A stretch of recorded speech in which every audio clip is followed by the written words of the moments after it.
El Señor esté con ustedes. Lectura del Santo Evangelio según San Marcos. En aquel tiempo Jesús y sus discípulos se dirigieron a los poblados de Cesarea de Filipo. Por el camino les hizo esta pregunta: ¿quién dice la gente que soy yo?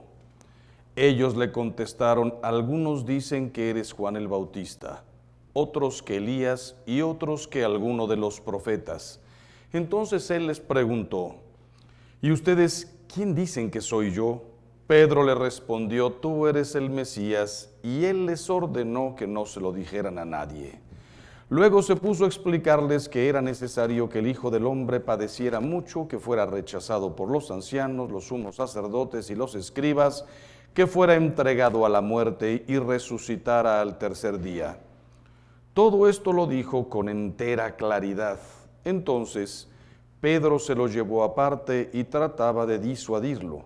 Jesús se volvió y mirando a sus discípulos reprendió a Pedro con estas palabras: apártate de mí, Satanás, porque tú no juzgas según Dios, sino según los hombres.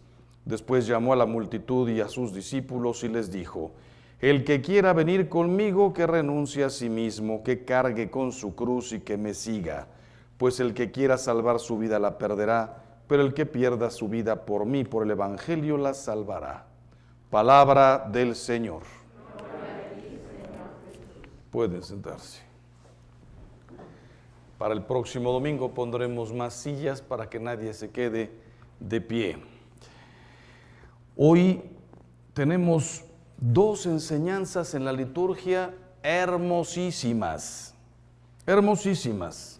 Comenzamos con la carta del apóstol Santiago, la importancia entre la fe y las obras. Pero fíjense bien que hay una carta de San Pablo que dice: no te salvas por las obras, te salvas por la fe. Por si fuera poco, dice el Evangelio: el que crea en mí se salvará. Parecería que no hace falta ya ni siquiera las obras. Como siempre decimos, el Evangelio y el Nuevo Testamento, la Biblia, hay que leerla todo en el contexto. Es verdad que Jesucristo, cuando le preguntan qué tenemos que hacer para salvarnos, conviértanse y crean. Ya la hicimos. No. Después dice que vendrá el Hijo del Hombre y dividirá prácticamente a todos el día del juicio, y a unos les dirá: porque tuve hambre y no me diste de comer, no me diste de beber, estaba desnudo, no me vestiste, estaba en la cárcel o enfermo, no me visitaste. Y a los otros les dice: porque tuve hambre y me diste de comer. Son importantísimas las obras.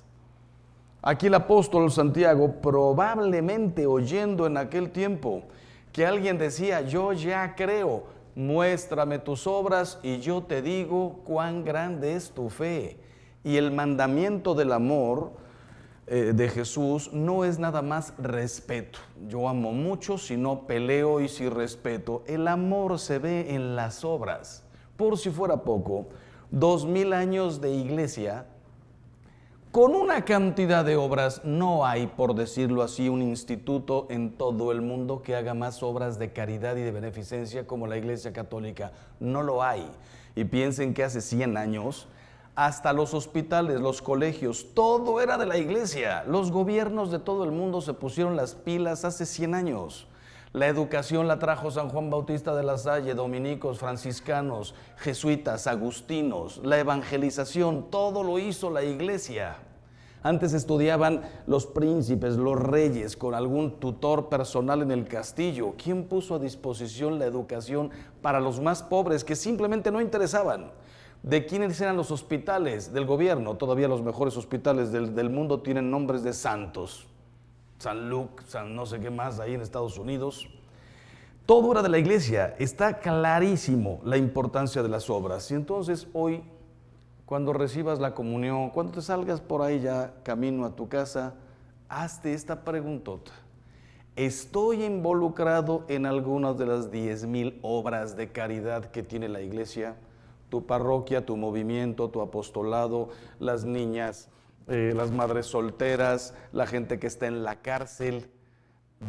haces, ¿cómo se llama?, caridad con algún instituto, el que sea. Si no nos unimos como iglesia, si no te involucras en algo de la iglesia te lo da ya prácticamente hecho. El día que llegues a la presencia de Dios, ¿dónde están tus obras? Y ¿saben qué importante? Y con eso cierro este tema y pasamos al segundo. Tus hijos que te están viendo todo el día tienen que ver. Mis padres tenían un compromiso con la iglesia impresionante. Lo heredé yo, lo vi, desde que soy chiquito estoy en las misiones. Desde que soy chico veo a mi padre llevar despensas, hacer cosas. Segundo tema, durísimo del Evangelio. ¿Se imaginan a Pedro, que le había dicho a Jesús, si eres tú, mándame ir a ti, caminó sobre las aguas? Había dicho, tú eres el Hijo del Dios vivo. Había visto la transfiguración. Era aquel a quien el Padre le hablaba a Pedro. ¿Quién dice la gente que soy yo? Los 11 discípulos se quedaron callados, solamente Pedro dijo, tú eres el Mesías, el Hijo de Dios vivo. A ese, a quien Jesús le dijo, y tú eres Pedro, y sobre esta piedra edificaré mi iglesia, momentos después le dice, apártate de mí, Satanás. Estoy seguro, no hace falta probarlo, que Pedro jamás en su vida olvidó estas palabras. Preguntota, Jesús no le podía haber dicho a Pedro lo mismo, pero con un tono más suave. Pedro, no me quieras quitar la cruz. Pedro, te pasaste. Pedro, estás desedificando a los demás. Pedro, ¿cómo se te ocurre? Yo soy el maestro. Tú no me vas a enseñar a mí. Yo te digo a ti cómo son las cosas. No le dijo nada de eso. Se voltea y le dice, apártate de mí, Satanás. Pedro no era Satanás, pero a través de Pedro estaba hablando Satanás. Tú no irás a la muerte. ¿Por qué les digo esto? Perdón que se los diga así de feo, pero mira, se las paso a la bolita así como Cristo se la dejó a Pedro. No vayas tú a ser un Satanás de los demás.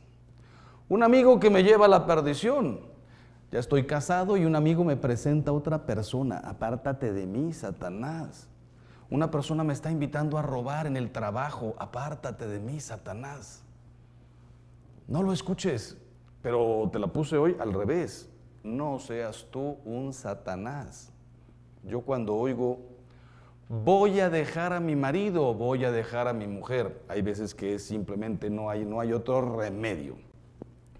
Golpes, insultos, violencia, etcétera. Pero si no fuera por eso, simplemente se me antoja ahorita otra relación. Quiero vivir más feliz con otra persona. Ya me cansé un poquito de ti.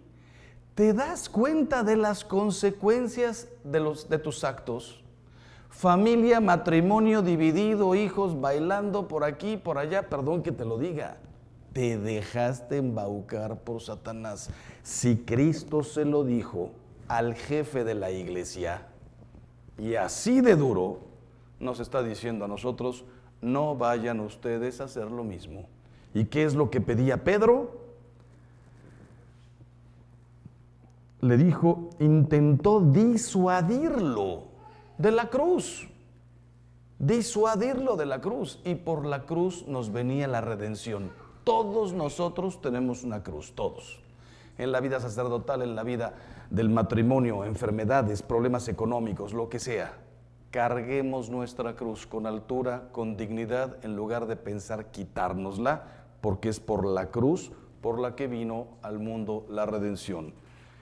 Termino justo con las palabras de la primera lectura de Isaías. El Señor me ha hecho oír sus palabras. Ofrecí la espalda a los que me golpeaban, la mejilla a los que tiraban de la barba.